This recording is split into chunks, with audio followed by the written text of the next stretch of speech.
भारत हा कृषीप्रधान देश म्हणून ओळखला जातो। देशातील 46% लोक शेतीवर अवलंबून आहेत। मात्र याच शेतकऱ्याला शेती करण्यासाठी रस्ताच नसल्याचं वास्तव संगमनेरमधून समोर आलंय।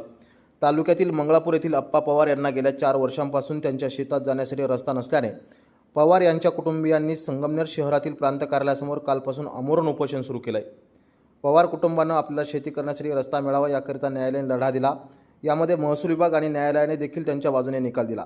मात्र या निकालाची अंमलबजावणीच होत नसल्याचा आरोप पवार यांनी केला आहे। तुमचं उपोषण सुरू आहे, काय मागणी आहे नेमका?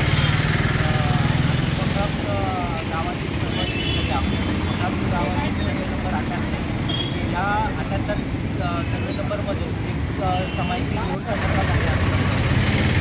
आमच्या बाजूने आतापर्यंत 5 ठिकाणी निकाल लागले। तहसीलदार साहेब यांचा निकाल लागला आहे, प्राण साहेबांचा निकाल लागला आहे, दिवाणी न्यायालयाचा निकाल लागला आहे, त्यानंतर जिल्हा न्यायालयाचा लागला आहे, सर्वोच्च औरंगाबाद खंडपीठाचाही निकाल आमच्या बाजूने लागला। तरी देखील प्रशासन या निकालांवरती कोणत्याही अशा ठोस पावलं उचलून रस्त्याचं अतिक्रमण जे आहे ते काढत नाही। त्यासाठी आम्ही तुमचा गेल्या 2 वर्षापासून हा लढा सुरू आहे, निकालही तुमच्या बाजूने आहेत। तुम्हाला निकाल अंमलबजावणी का होत नाही आहे? प्रशासनावर कुणाचा दबाव वगैरे आहे का, असं काही वाटतंय का? कारवाई का करत नाही आमचाही तोच अंदाज आहे। प्रशासनावर कोणाचा तरी दबाव असावा।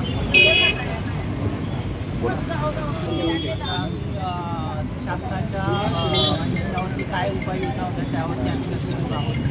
पुढच्या 2 दिवसामध्ये जर काही गोष्ट आम्हाला जर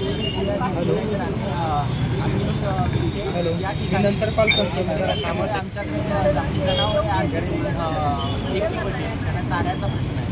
तर आम्ही ती जनावरे देखील इथे घेऊन येऊ आणि इथे आमची बाकीची माणसं ही जिल्हाधिकाऱ्यांच्या कार्यालयासमोर जाऊन तिथे जाऊन उपोषण करायला बसू। आम्हाला या 2 दिवसात पुढच्या 2 दिवसामध्ये आम्हाला बघायचं। गेल्या 2 दिवसांपासून मंगळापूर येथील पवार कुटुंब प्रांत कार्यालयासमोर उपोषणाला बसल्यामुळे त्यांच्या घरी असलेले पाळीव जनावरं देखील अन्ना पाण्याविना आहेत। शेतात जाण्यासाठी रस्ता मिळावा याकरिता माणसांसोबत एक प्रकारे जनावरांचंही आमरण उपोषण सुरू आहे।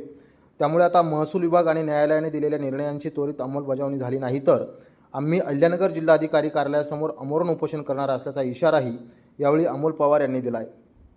एकूणच अमोल पवार यांच्या कुटुंबियांना न्याय मिळवून देण्यासाठी रस्ता खुला करून दिला जाणार का हे पाहणं महत्त्वाचं असणार आहे।